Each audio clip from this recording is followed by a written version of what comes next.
गोल बघ.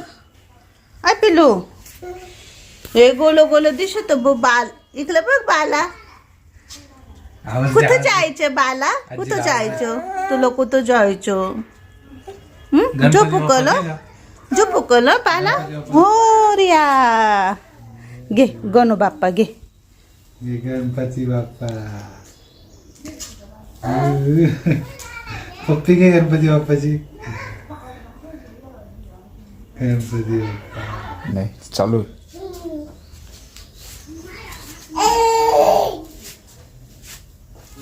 Hi hello सर्वांना शुभ दुपार.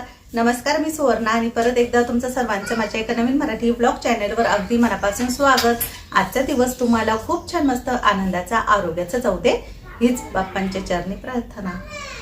दुपारचे 2:45 वाजले आणि मी छान असा ड्रेस घालून रेडी झाली आहे. लाडू पण मस्त आंघोळ करून रेडी झालाय. तर आज ना मी चालली आहे राजा शिवाजी मूव्ही बघायला. आमच्या इथे गंगाधर थिएटर आहे ना, तर तिथे आलेला आहे मूव्ही. बरेच जण जात आहे. तर बहीण, माझी मोठी बहीण सौरभ, साक्षी, आई, मी आम्ही सर्वजण चाललो आहे. लाडू छोटा आहे ना, त्यामुळे लाडूला आणि पूजाला नाही नेते. पूजाला तर यायचं होतं पण तिला बोलली नको, लाडू नाही थांबणार तिथे, रडेल तो आणि आवाज पण भरपूर असतो ना थिएटरमध्ये मूव्हीचा म्हणून. आणि हे बघा मी हा पर्पल कलरचा ड्रेस घातला आहे. तर आधी मी तुम्हाला दाखवला होता ना, पूजाने आणला होता नाशिकवरून. 600 रुपये प्राईस आहे या ड्रेसची.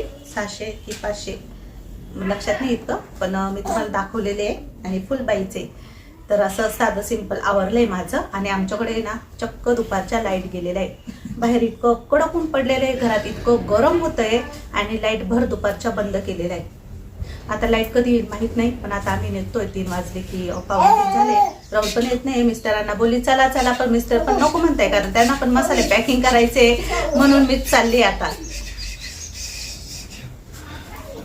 सौरभ दादाचा फोन होतोय. आमच्या सिन्नरमध्ये ना सर्वात मोठं सिनेमागृह आहे ना गंगाधर आहे. तर ते खूप जुनं आहे, पण आता थोडीशी सुधारणा केलेली आहे आतमध्ये. आणि आम्ही फॅमिली सर्वजण आलो आहे.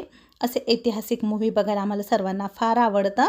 तर इथे ना साक्षी, प्रियंका, सौरभ ते आधी आलेले होते. आल्यानंतर मग इथे सौरभ तिकीट काढतोय सर्वांसाठी. आम्ही ना 3चा शो पाहायला आलेलो आहे, कारण संध्याकाळी नाही जमत. 6च्या पुढे आपल्याला स्वयंपाक पाणी जेवण बरंच काम असतं. आई पण आलेली होती. तर आम्ही इथे बाजूला सावलीला बसलेलो होतो. सागरदादा आता चाललाय. अंशू पण थांबायचं म्हणत होती, पण अंशू ना झोपते मूव्ही बघता बघता, म्हणून मग सागर भाऊ तिला लाडीगुडी लावत होता. तिला बोलला की तुला आईस्क्रीम घेऊन देईल आणि तिला घेऊन गेला. आणि सई थांबली होती कारण सईला घरी सांभाळायला कोणी नव्हतं. आईची एक फ्रेंड आजीबाई त्या पण भेटलेल्या होत्या तिला. त्या मस्त बसलेल्या होत्या एका साईडला. खरं तर आम्ही खूप लवकर आलो होतो. 3:30ला मूव्ही सुटला होता, 12चा शो. आणि 3:30 नंतर मग आम्ही आतमध्ये गेलो आणि मूव्ही पण खूप मोठा होता. जवळपास मूव्ही संपायला 7 वाजले होते संध्याकाळचे. तर चला आता इथे गर्दी तर बघताय तुम्ही. आम्ही खूप लवकर आलो होतो आधी, त्यामुळे इतकी गर्दी नव्हती, पण नंतर फार गर्दी झालेली होती. आणि आम्ही तिकीटं बाल्कनीची वरची काढलेली होती, वरच्या फ्लोअरला जायचं होतं आम्हाला. तर खूप छान मस्त मूव्ही आहे. तुम्हाला पुढे नंतर सांगतेच मी आणि थोडंफार जमलं तर दाखवते पण. तर आता बऱ्याच पायऱ्या चढून जायच्या होत्या वरती. तिकीट वगैरे आम्ही जमा करून दिली आणि नंतर मग तिथून पुढे वरती जायला निघालो.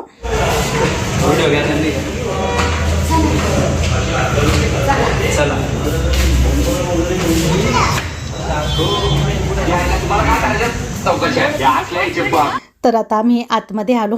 बाहेर इतक्या उन्हाच्या झळायला लागत होत्या आणि गरम पण होत होतं, पण आतमध्ये आल्यानंतर आहे ना खूप छान असं थंडगार वाटलं. आता इथे आम्हाला चेअरवरती नंबर दिलेले असतात, तिथे आम्ही बसलो आमच्या जागेवरती. आणि मूव्ही पण आता सुरू झालेला आहे. स्टार्टिंग मूव्हीची खूप इमोशनल दाखवली गेली होती. म्हणजे सुरुवातीपासूनच मूव्ही खूप असा इमोशनल होता. आणि खरंच म्हणजे आपल्या छत्रपती शिवाजी महाराजांनी आपल्यासाठी काय केलं, स्वराज्याची निर्मिती केली, हे सर्व आपल्याला माहितीच आहे आणि माहिती असायलाच हवं. आपण लहानपणी शाळेमध्ये स्कूलमध्ये असताना हे सर्व काही ऐकलेलं आहे पण बघितलेलं नाही. तर आज आपण मूव्हीच्या द्वारे ते सर्व काही बघू शकतो. महाराजांनी आपल्यासाठी काय काय केलं आणि खूप सुंदर मूव्ही आहे हा.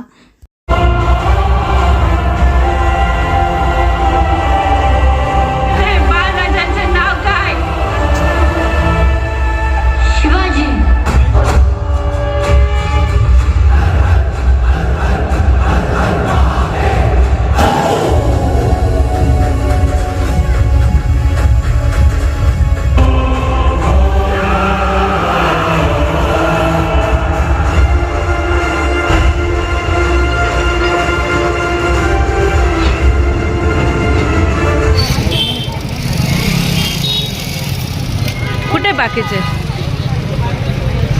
छान, एकच नंबर होता. मला खूप आवडला चित्रपट.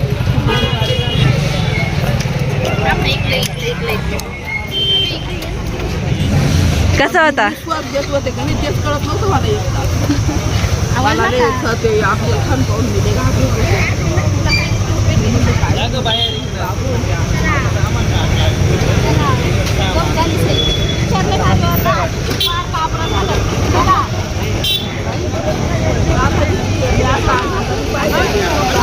घरी आल्यानंतर मग मी 1-1.5 तास तर मूव्हीचाच विचार करत होते, पण नंतर स्वयंपाक पण करायचा होता. कोणताही मूव्ही बघितला ना तर मी 1-1.5 तास आहे ना त्या मूव्हीमध्येच अडकलेली असते असं म्हणा, कारण माझ्या डोक्यातून आहे ना ते विचार जातच नाही. पण भूक पण लागलेली होती तर स्वयंपाक बनवायचा होता. भाजीला काही नव्हतं. राहुलला बोलली की आता पनीरच आणून दे. मस्त पनीरची भाजी बनवली. जेवण झालं रात्रीचं आणि तिथून पुढे मग झोपून घेतलं आम्ही. दुसरं काही शूट घेतलं नाही आणि सकाळी मस्त फ्रेशमध्ये उठली. आंघोळ वगैरे माझी झालेली होती. घराची झाडझूड साफसफाई आवरलेली होती. पूजा आंघोळीला गेलेली होती आणि मी किचनची क्लिनिंग करते. माझा OT ना तो थोडासा खराब झाला होता तर त्याला क्लीन करून घेतलं स्वच्छ. हाय हॅलो सर्वांना, शुभ सकाळ. चला मस्त सकाळ झालेली आहे. माझी ना किचनची क्लिनिंग चालू होती त्यामुळे मग म्हटलं चला OT पण स्वच्छ करून घेतला मी. काल मी जो व्हिडिओ तुम्हाला शेअर केला त्यामध्ये आपण मस्त मँगो केक बनवला होता आणि मग मँगो केक माझा काही यामध्ये व्यवस्थित जमला नाही तर त्याला कारण होतं OT. कारण पहिले मी OT मध्ये बऱ्याच वेळा केक बनवलेला आहे. खूप छान मस्त बेक होतो केक, पण खूप मस्त सॉफ्ट आणि असा फुगतो पण काल काय प्रॉब्लेम झाला तो माझ्या नंतर लक्षात आला. खरं तर माझा OT ना हा मला वाटतं 5 लिटरचा आहे, कारण मला अगोरो कंपनीकडूनच मिळालेला आहे हा. तर याची जी इथे बटन दिलेले आहे ना तर हे सर्वात वरचं बटन आहे ना, याची ही बटनची ही सिल्वर कलरची प्लेट आहे ना ही पडून गेली होती एक वेळा. म्हणजे ती सारखी पडायची आणि मी नंतर लावून दिली, अशीच काही गडबडीमध्ये लावून दिली. खरं ती प्लेट लावताना इथे एक खूण आहे प्लेटला, ती व्यवस्थित प्रॉपर लावली नव्हती मी आणि ते बटन माझ्याकडून चुकीच्या दिशेला, म्हणजे जो टायमिंग मी लावलेला होता तो चुकीचा होता वरचा. आणि OTची जी खाली एक कॉईल असते बघा, अशी लोखंडी कॉईल, 2 कॉईल आहे तिथे. तर त्या पहिल्या दिवशी ना जेव्हा मी OT स्टार्ट केला, जेव्हा चालू केला ना त्यावेळेस मला केक बनवायचा होता तर ती कॉईल पूर्ण अशी लालबुंद झाली होती. पूर्ण लालबुंद झाली होती पहिल्या दिवशी. आणि त्यानंतर मग तिथे ना थोडासा धूर पण निघाला होता, असा थोडासा जळका स्मेल येतो ना तसा. तर मी राहुलला बोलली पण हे असं का होतंय, इथून धूर काय येतोय. ती कॉईल पूर्ण अशी तापली, पूर्ण लालबुंद झाली. तुम्हाला माहितीच आहे ना लोखंड एकदम तापल्यावर कसं लालबुंद होतं तशा प्रकारे ती कॉईल झाली होती. पण त्यानंतर मी बराच वेळा OT वापरला पण तेव्हा नंतर ती कॉईल आहे ना इथली ती लाल झालीच नाही. म्हणजे आहे तशीच ब्लॅक म्हणजे दिसते, ती अशी तापलीच नाही नंतर. बरं मला काही कळालंच नाही असं का झालं. तुमच्याकडे जर OT असेल तर नक्की मला कमेंट करून सांगा. पहिल्याच वेळेस फक्त ती कॉईल तापते की प्रत्येक वेळेस ती लाल दिसते आपल्याला, मला ते काही लक्षात येईना. आता हे मला अगोरो कंपनीने दिलेलं होतं प्रमोशनसाठी, मी विकत काही घेतलं नाही, त्यांनी मला दिलेलं होतं प्रमोशन करण्यासाठी. त्यावरती मी बरेच व्हिडिओ पण केले, बरेच वस्तू माझ्या छान झालेल्या होत्या. पण ती कॉईलचं काही माझ्या लक्षात येत नाहीये ती लाल का होत नाही आता पहिल्यासारखी. म्हणजे पहिल्या दिवशी झाली ना त्यानंतर ती झालीच नाही कधी लाल.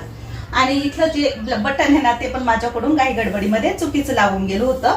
म्हणजे मी 200 वर ठेवलं होतं बटन, पण ते चुकून 200 वर नव्हतं, कारण प्लेटच मी चुकीची लावली होती म्हणून माझा केक आहे ना बिघडला.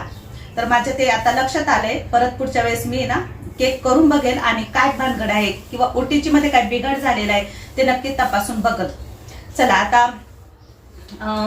काल आम्ही मूव्ही बघून आलो. खरं तर मूव्ही बघितल्यानंतर मी ना खूप विचार करत होते. 4थीला जेव्हा आपण इतिहासाचं पुस्तक वाचतो किंवा शिकतो तेच मला आठवलं. म्हणजे त्यामध्ये इतके छान छान सर्व काही मोठे सुपरस्टार होते आणि सर्वांनी खूप छान रोल केलेला होता, प्रत्येकाने खूप छान काम केलेलं होतं आणि खरंच मूव्ही एकदम भारी आहे, बघण्यासारखा आहे.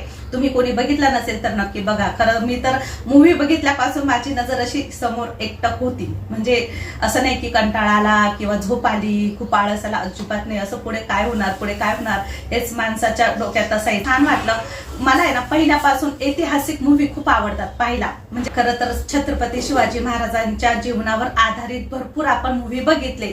ते सर्व मूवी आजपर्यंत मी बघितलेले, छावा चित्रपट पण बघितले, भरपूर बघितलेले.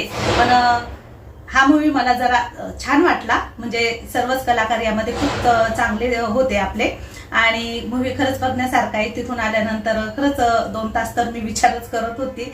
मला खूप आवडला आणि जेनेलियाने पण खूप छान मस्त भूमिका केली सईबाईची. तर तिनेच खरं चित्रपटामध्ये खूप छान काम केलेलं आहे. तर चला आता घरातली सर्व काही आवरसावर तर करायचीच आहे आपली. पुढची कामं आपली चालूच राहणार आहे. पण आज थोडंसं व्हिडिओमध्ये बोलायचं होतं. कालच्या व्हिडिओवरती बऱ्याच निगेटिव्ह कमेंट आलेल्या आहे आणि खूप साऱ्या ताईंनी सांभाळून पण घेतलं म्हणजे मला. आणि खूप साऱ्या ताई बोलल्या की ताई लक्षही देऊ नका. आणि खरं सांगते मी आता आहे ना पहिल्यासारखी निगेटिव्ह कमेंटवर विचार करत नाही आणि लक्षही देत नाही.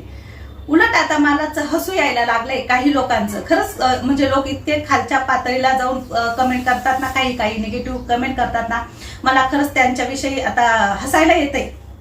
आणि इथून पुढे किती पण निगेटिव्ह कमेंट येऊ, मी कशाचाही विचार करणार नाही. तुम्हाला काय करायचं ते करा, काय म्हणायचं ते म्हणा. पण आता निगेटिव्ह कमेंटवर मी कधी व्हिडिओही करणार नाही आणि कधी लक्षही देणार नाही. माझे मिस्टर 50 वर्षाचे असो नाही तर 70चे असो, मला आवडतात. तो आमचा पर्सनल प्रश्न आहे. तुम्हाला काय वाटतं, किती वय आहे, काय वय, किती बारीक सारीक गोष्टींवर विचार करतात, स्वतःला त्रास करून घेतात. आता माझी मुलगी कमवते किंवा नाही कमवत, तिचे आईबाप जिवंत आहे तिचा लोड घ्यायला. तुम्ही कशाला जास्तीचा लोड घेता? ती पैसे कुठून आणते, कुठून खर्च करते, असेल तिची सेव्हिंग. ती काही रिकामी नव्हती, इतक्या वर्ष जॉब करायची. तिची बरीच सेव्हिंग आहे. ती खर्च करते, तिच्या बाळासाठी करते. तिला त्यातून आनंद मिळतो, बाळालाही आनंद मिळतो. त्यामुळे आम्ही करतो खर्च. आम्ही बर्थडे हॉटेलला करू नाही तर घरात करू, आमच्या मनाचा प्रश्न. आम्ही कुठेही बर्थडे सेलिब्रेशन करू, आम्हाला हॉटेलला जाणं आवडतं. असं नाही की आम्ही हॉटेलला जात नाही, घरीच बर्थडे करतो. आम्हाला घरामध्ये वाटलं तर आम्ही घरात करतो, आम्हाला वाटलं तर आम्ही हॉटेललाही जाऊन करतो.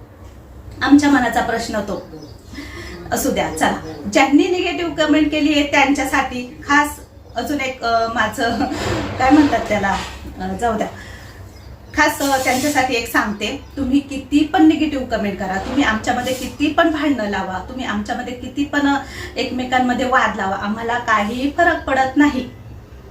हा, पूजा स्टडी करायला इकडे आलेली 2 महिने राहणार की 3 महिने राहणार, तो प्रश्न आमचा.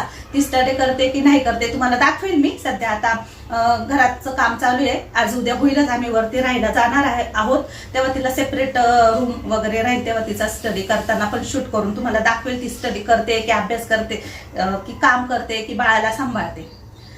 जे असेल ते आम्ही तुम्हाला दाखवूच इथून पुढे. पण काही पर्सनल गोष्टी असतात त्या काय आम्ही तुम्हाला दाखवणार नाही. आमच्या पर्सनल आयुष्यामध्ये आमच्या काय चालू आहे ते काही इतकं बारीक सारीक मी तुम्हाला शेअर नाही करू शकत. तर मला हेच सांगायचं होतं. आणि ज्या पण ताई खरंच मला खूप समजून घेतात, ज्यांना माझे व्हिडिओ आवडतात, ज्यांनी माझी खूप छान समजूत काढली की ताई लक्ष देऊ नका निगेटिव्ह कमेंट कडे आणि तुम्ही तुमचं काम करत राहा. आता तुम्हाला खरं सांगायचं तर लोकांनी देवाला सुद्धा सोडलं नाही, देवांवर सुद्धा खोटे आरोप केले. तर आपण तर एक किडे मुंगेच म्हणा, आपण सर्वसाधारण माणसं, आपण आपलं काय अस्तित्व आहे, काहीच नाही.